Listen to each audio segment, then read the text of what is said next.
Vertice martedì prossimo, 24 agosto a Venezia, con l'incontro tra tutte le prefetture venete per fare il punto sull'accoglienza profughi di nazionalità afghana in arrivo da Kabul, con Cacorner, cabina di regia a livello regionale, 87 le persone afghane da accogliere in tutto il Veneto. Si tratta per lo più di famiglie, con le prime 5 già arrivate a Venezia. L'arrivo per tutti nelle diverse città venete avverrà nel giro di una settimana o poco più, ovvero quando tutte le persone, tra cui diversi bambini, già presenti in Italia a Roma, avranno terminato il previsto periodo di quarantena.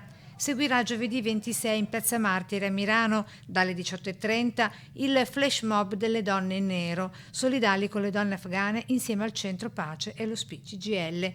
E sempre a livello regionale sarà lo chef veneziano Hamed Hamadi, fratello dell'attivista Zara in salvo dai talebani a Roma, a ricoprire il ruolo di referente veneto per chi fugge dall'Afghanistan.